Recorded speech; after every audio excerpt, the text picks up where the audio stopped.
Navoiylik Shohrux Hamidov yosh bo'lishiga qaramay katta orzular sari dadil odimlayotgan chempion. U 3 yoshidan buyon Kyokushinkai karate bilan shug'ullanadi. Bugunga kelib esa Shohrux Osiyo miqyosida tan olingan sportchilardan biri. Shogirdim Shohrux Hamidov 4 yoshli o'rtasida Navoiy viloyatida va respublikada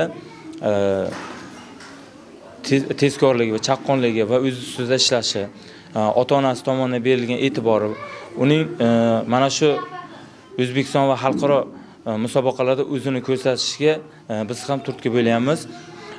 Ushbu yosh umidli farzandlarimizni kelajakda keyingi musobaqalarda yuksak darajada tayyorlab, ularni vatanimiz uchun kerakli inson bo'lishini ta'minlaymiz. Shohrux bir karra o'zbek, 2 karra Osiyo chempioni, shuningdek yashil belbog' sohibi. Uning bu natijalarga erishishida irodasi, sportga bo'lgan muhabbati hamda uning ota-onasi, murabbiyining fidoyi mehnatlari alohida o'rin tutadi. Albatta boshida ular uchun bu jarayon oson bo'lmagan, ammo farzandining ishtiyoqi, sabr-bardoshi sabab ular bugunga qadar muvaffaqiyat cho'qqalarini zabt etib kelmoqda. Farzandim shu 3 yoshdan karatega qo'ygan biza 4,5 yosh, 5 yosh bo'libdi. Juda ko'p musobaqalarni o'tkazdi. Go'yoki tayoq yedi, go'yoki birinchi o'rinlarni olib keldi, lekin endi musobaqaga chiqqan payt yuragim titrab o'tiradi. Ko'rgim kelmaydi, lekin tayoq yutayotganini ko'rsam xursand bo'laman. Tayoq yeyotganini ko'rsam xafa bo'lib, yugurib borib bacham tortib olgim keladi. Lekin Xudoga shukr, bacham O'zbekiston birinchi o'rinni olib keldi, Osiyodan 2-o'rinni.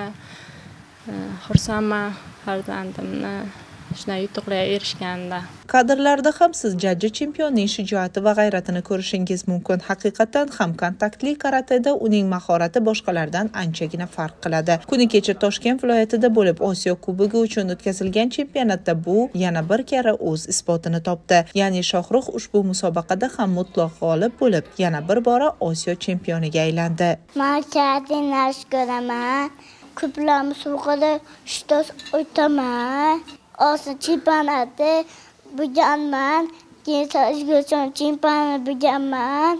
Men kelajakda sport ustasi bo'laman.